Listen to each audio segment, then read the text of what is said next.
Surely you know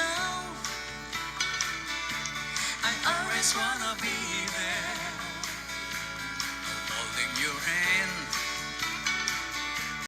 Olá, gente. Vamos começar mais uma aula a respeito das substâncias químicas, estudando hoje a função óxido, mas um óxido especial, o chamado óxido ácido. Os óxidos ácidos também são chamados de anidridos de ácidos. Tudo bem? Então vamos começar?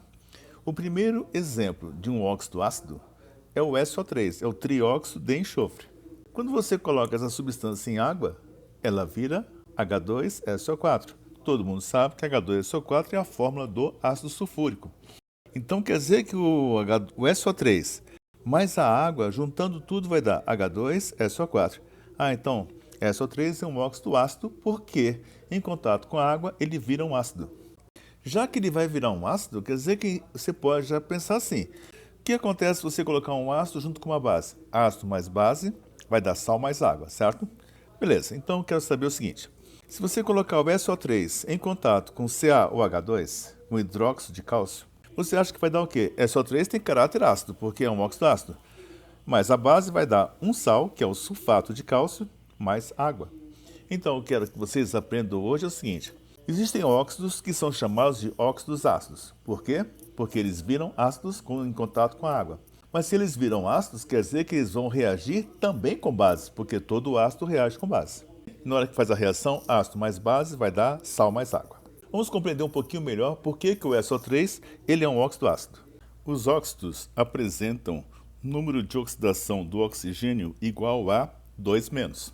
Então, todo óxido tem oxigênio com carga -2, ou 2-. Quando você colocar em contato com a água, esse oxigênio do óxido vai entrar em contato com a água e vai roubar um hidrogênio. Na hora que ele roubar um hidrogênio, vai formar um grupo OH. Mas na hora que roubou o hidrogênio, o que sobrou? Sobrou da água outro grupo OH. Então, essa é a reação fundamental dos óxidos. O oxigênio captura o hidrogênio da água e vai dar origem a dois grupos OHs. Muito bem? O que acontece com esses dois grupos OHs? OH-, o hidróxido. Bom, ele vai se ligar ao elemento presente nos óxidos, que não seja o oxigênio, o outro elemento, que neste caso é o enxofre. Aí você tira um oxigênio, aí vai ficar o quê? SO2. E o oxigênio 2-, tá certo? Logicamente, o que sobra, teoricamente, é uma partícula assim, SO2, 2+. Tá bom. Nós já sabemos que o oxigênio 2- captura o hidrogênio da água e vai dar origem a dois OHs. Agora, esses dois OHs, eles se juntam ao que sobrou. O que é que sobrou? O SO2, 2+. Na hora que você juntar o SO2, 2+, com mais os dois grupos OHs, você vai obter o H2SO4. S, dupla O, dupla O. Quer dizer que o enxofre vai estar ligado a dois oxigênios. E cada grupo OH se prende ao enxofre. Então vai ficar assim, dois grupos OHs ligados ao enxofre, ao S. O S dupla O, S dupla O. Juntando tudo, você vai verificar que vai dar a fórmula do ácido sulfúrico, H2SO4. Repetindo. Então você tem que pensar assim, é um óxido, então o oxigênio se desprende do resto da fórmula. Isso é só teórico, tá? Aí vai pegar um hidrogênio da água, vai formar dois grupos OHs. E os grupos OHs se unem àquela partícula que deu origem ao oxigênio. Aí você vai verificar que vai dar um ácido, e o ácido que deu, nesse caso, é o ácido sulfúrico, um ácido bem conhecido. Let me be there in your morning. Let me be there in your night. Let me change whatever. Vamos examinar mais um caso. O CO2, o gás carbônico. O gás carbônico, ele é um óxido ácido? Sim ou não? Vejamos. Então você tem que pensar assim, vou pegar o CO2 e tirar um oxigênio. Um oxigênio 2-. Esse oxigênio 2- vai se juntar com água, vai roubar o hidrogênio da água e vai dar dois grupos OHs. Beleza? 2 OH-. E esses dois OH- se juntam àquela partícula que sobrou desde o início. Então, quando você retirou um oxigênio do CO2, sobrou o CO2+. Agora, você vai ligar dois grupos OHs. Então, vai ficar assim, OH, né? HO, C. Do outro lado, HO. E no carbono, tinha um oxigênio, fica C dupla O. Então vai dar H2CO3. H2CO3 é o ácido carbônico. Beleza? Então, CO2, o gás carbônico é um óxido ácido, porque em contato com a água ele vira ácido, vai virar ácido carbônico. Isso é uma coisa muito importante, porque nós produzimos gás carbônico na nossa respiração. Então, nós jogamos gás carbônico no ar. Quando a gente anda de automóvel, queima gasolina, forma gás carbônico. Bem, esse gás carbônico, no contato com a água, e sempre tem muita umidade no ar atmosférico, dá origem ao ácido carbônico. Felizmente, o ácido carbônico é um ácido muito fraco. Então, não causa assim um grande dano, mas não deixa de causar um pequeno dano. Mas agora tem o seguinte, já que ele é um ácido, ele vai reagir com base, porque todo ácido reage com base, facilmente. Então, se você juntar o SO3, que vai virar ácido sulfúrico, e colocar uma base, por exemplo, a base é o hidróxido de sódio, NaOH, tá bom? Então, o que vai acabar acontecendo? O H do ácido sulfúrico, do H2SO4, se junta ao grupo OH do hidróxido de sódio, do NaOH. E aí que vai ocorrer? Bom, vai ficar assim, H com H vai dar água, mas como são dois Hs e são dois OHs, então vai dar duas águas. E sobra o quê? Sobra o sódio e o sulfato. Juntos os dois vai dar Na2SO4, ou seja, vai dar um sal chamado sulfato de sódio. Logo, ácido mais base dá sal mais água. Mas eu peguei foi um óxido, tá certo? Mas a primeira coisa que você faz é o seguinte, o óxido reage com água e vira o ácido. O ácido que se formou, aí você vai reagir com a base. Com a base, e aí vai ficar H com OH vai dar água, e junto o resto. O resto vai ser sódio com sulfato, nesse exemplo aqui, vai dar sulfato de sódio. É tranquilo. Então, eu sei que alguns óxidos vão virar ácido, e se eles vão virar ácido, eles são chamados de óxidos ácidos.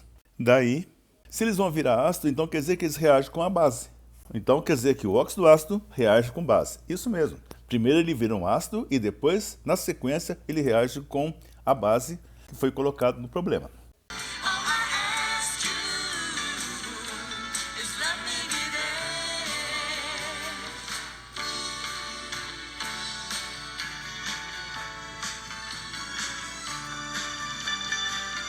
Existe, entretanto, uma outra maneira de você verificar se aquele óxido é um óxido ácido ou não, sem fazer a reação química.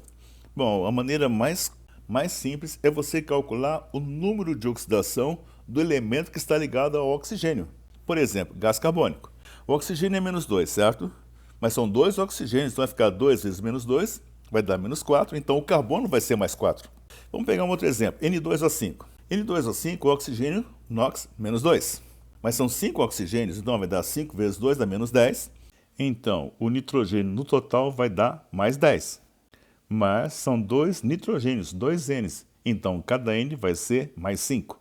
Porque tem 2 Ns, então cada N é mais 5. Agora, já dá para você começar a perceber que existe alguma semelhança. O elemento ligado ao oxigênio é um não metal. E o número de oxidação desse elemento é um número de oxidação elevado. O carbono deu mais 4, o nitrogênio deu mais 5, e você vai observar nos próximos exemplos que vai dar mais 6, mais 7. Vamos ver? SO3. Qual é o número de oxidação do enxofre nessa fórmula? Se o oxigênio é menos 2 vezes 3 dá menos 6, o enxofre vai ser mais 6. O enxofre é um não metal e tem um NOx elevado, mais 6. Uma outra fórmula, Mn2O7, é o pentóxido de dimanganês. O oxigênio é menos 2 vezes 7, então vai dar menos 14, e então o manganês vai ser mais 14. Divide por 2 para saber por átomo de manganês, o manganês vai ser mais 7. Então deu um NOx muito elevado. Conclusão, o óxido vai ser um óxido ácido se tiver oxigênio ligado a um ametal. Ou então pode ser mesmo um metal, desde que o número de oxidação seja bem elevado. E mais um, CrO3. O CrO3 é o trióxido de crômio. O oxigênio é menos 2, vezes 3 vai dar menos 6. Então o crômio vai ser mais 6. Bem, os óxidos ácidos normalmente são formados por não metais. Mas existe óxido ácido também formado com metal. Aí, você calcula o NOx do elemento que está ligado ao oxigênio, seja ele metal ou ametal. Se o número de oxidação der maior do que 3, você pode ter certeza que aquele óxido vai ser um óxido ácido. Vamos pegar um exemplo.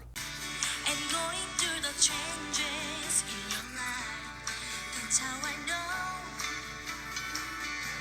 I always wanna be there. Então, o exemplo 1 fala assim. Sem tentar fazer as reações, predizer se o N2O5 será um óxido ácido ou não. Vamos calcular o NOx então, sem fazer reação química, tá? Então, oxigênio é menos 2, vezes 5 vai dar menos 10. Nitrogênio vai ser x, então vezes 2 vai dar 2x. Então, 2x mais 5 vezes menos 2, a soma tem que ser igual a 0. 5 vezes menos 2 dá menos 10, passa para o outro lado, vai ficar igual a 10. Então, 2x é igual a 10, então x vai ser igual a mais 5. Deu alto, deu maior do que 3. Então, essa fórmula vai ser um óxido ácido. Então quer dizer que sem fazer a reação, você já pode prever. Se o número de oxidação for maior do que 3, mais 4, mais 5, mais 6, mais 7, aquela substância, aquele óxido vai ser um óxido ácido. Let me be there in your morning. Let me be. Agora vamos ver algumas informações úteis. Algumas informações chamadas complementares. O primeiro caso são os óxidos ácidos do nitrogênio. O nitrogênio apresenta vários óxidos. Tem o N2O3, o N2O5 e o N2O4. Vamos verificar o seguinte. Se você juntar com água, vai dar o quê? Você N2O3 mais H2O daria assim H2N2O4. Mas você pode saber a fórmula mínima, vai dar HNO2. Mas vai dar 2HNO2. Pode conferir, ó, soma direitinho. Vai dar 2Hs, tem 2Hs no início. 2Ns, tem 2Ns no início. Tem 2 vezes 2, 4 oxigênios no final. Vai ter 3 mais 1, 4 no início. Esse ácido HNO2, você sabe o nome, ele se chama ácido nitroso. Então, o N2O3, ele vai dar origem ao ácido nitroso. Mas se fosse o N2O5? Muito bem, vamos colocar água. Na hora que você colocar água, vai dar o quê? Daria H2N2O6, ou melhor, 2HNO3. E HNO3 é o ácido nítrico. Então quer dizer que o N2O5 é um óxido ácido e vai dar origem ao ácido nítrico. O que eu queria chamar a atenção é porque o N2O3 dá o ácido nitroso. O N2O5 vai dar o ácido nítrico. E o N2O4? Veja bem que N2O4, o 4 está bem no meio do 3 e do 5 lá. Daria o quê? Aí daria H2N2O5. Mas essa fórmula não existe. Então você vai dividir em duas outras formas, bem conhecidas. O HNO2, que é o ácido nitroso, e o HNO3, que é o ácido nítrico. Então o negócio é o seguinte, então é bom que você saiba. O N2O3 dá ácido nitroso, o N2O5 dá ácido nítrico, HNO3, e o N2O4 ele vai dar origem a ácido nitroso mais ácido nítrico quando estiver em contato com a água. É importante você conhecer os óxidos de nitrogênio, eles aparecem com muita frequência em provas, vestibulares e em várias situações. Vejamos mais uma pequena curiosidade. Os óxidos ácidos muitas vezes são chamados de anidridos de ácido. O que significa a palavra anidrido? Anidrido quer dizer sem água. Então, por exemplo, você tem assim ácido carbônico, H2SO3, certo? Dá para tirar uma água? Dá. Tira 2 hidrogênios e um oxigênio. Vai sobrar o quê? CO2. Então, se você tirar uma água, assim, teoricamente falando, tira 2 Hs e um O, o que sobra, você fala assim, esse é o anidrido do ácido carbônico, porque era ácido carbônico, retirei uma água, sobrou CO2. Ácido sulfúrico, por exemplo, H2SO4. O nome do ácido é ácido sulfúrico. Tira uma água, tira 2 hidrogênios e um oxigênio. Sobrou o quê? SO3. SO3 então vai ser chamado assim, anidrido sulfúrico, porque isso aí é o resultado da retirada de uma água do ácido sulfúrico, então é chamado anidrido sulfúrico. Por exemplo, essa forma, 2HNO2. Nós acabamos de ver que o HNO2 você pode tirar uma água, desde que sejam 2 HNO2. E aí vai sobrar o quê? Bom, vai sobrar 2 nitrogênios e vão sobrar 3 oxigênios. Por quê? 2 vezes 2, 4. Aí, tirando um oxigênio da água, aí vai dar N2O3. Esse aqui é o chamado anidrido do ácido nitroso, porque o HNO2 era o ácido nitroso, chama anidrido nitroso. E o HNO3 vai dar o quê? Vai dar, pegando duas fórmulas de HNO3 menos uma água, vai dar o N2O5. Então é chamado anidrido do ácido nítrico, ou simplesmente anidrido nítrico. E se você tivesse assim, HNO2 mais HNO3, tira uma água. Aí vai dar o N2O4. Aí você vai chamar de anidrido nitroso nítrico, porque é como se fosse a desidratação, a retirada de uma água do ácido nitroso e do ácido nítrico. Aí é chamado de anidrido nitroso nítrico. Make your life hell.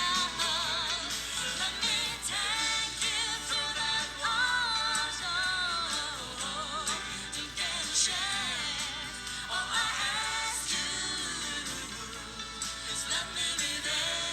Existe também um conjunto de óxidos importantes, que são os óxidos ácidos do fósforo, que podem dar origem a 3 ácidos diferentes. Já foi falado sobre isso em aulas anteriores. P2O5, tá? O pentóxido de difósforo. Se você acrescentar uma água, vai dar 2HPO3. Uma água só, certo? Se chama ácido metafosfórico. Se você colocar 2 águas, vai dar H4P2O7. Pode conferir os hidrogênios. Tem 2 águas entrando, 2, 4, vai dar 4 no final. O fósforo tem P2, vai dar P2. O5 com mais 2 oxigênios da água vai dar O7. Esse ácido se chama ácido pirofosfórico. Então quer dizer que se você pegar o óxido e colocar uma água, no caso do P2O5, vai dar o ácido metafosfórico. Se você colocar 2 águas, vai dar o ácido pirofosfórico. E se você colocar 3 águas, P2O5 mais 3 águas, vai dar 2 fórmulas do H3PO4. Bom, aí você vai chamar de ácido ortofosfórico. Então eu quero que vocês conheçam os prefixos meta, piro e orto. Quando você coloca uma água, é meta. Quando você coloca 2 águas, é o piro. E quando você coloca 3 águas, é o orto. Então você vai ter ácido metafosfórico, pirofosfórico e ortofosfórico. Os ácidos do fósforo são muito frequentes, é bom conhecer. E finalmente, o último óxido importante também é o gás carbônico. Let me change whatever's wrong and let you run. Let me take you. Então quer dizer que nós inalamos oxigênio e nós expiramos, jogamos fora gás carbônico, toda hora durante nossa respiração. O gás carbônico é super importante, ele se encontra na água com gás e nos refrigerantes de uma maneira geral. É o ácido carbônico que se decompõe em água e CO2. E aquelas bolhas são formadas de CO2, isto é, o dióxido de carbono ou simplesmente gás carbônico. E tem mais uma coisa que é importante vocês saberem, que é o gelo seco. O gelo seco nada mais é do que o CO2, que ao congelar se transforma em gelo, chamado gelo seco. Por que ele chama gelo seco? É porque ele é guardado em muito baixa temperatura. Se você, na hora que você coloca na temperatura ambiente, ele já começa a virar gás imediatamente. Quer dizer que não vai virar líquido, então ele não vai molhar. Então ele não molha. E por isso é chamado gelo seco. Ele passa diretamente do estado sólido para o estado gasoso numa transformação chamada de sublimação. Então, quando falar gelo seco, isso quer dizer que é o CO2 sólido e que passa para o estado gasoso sem passar pelo estado líquido. Então, gelo seco é o CO2 que sofre sublimação, transformando-se num gás. Gente, agora é fazer um pouco de exercício. Bom trabalho!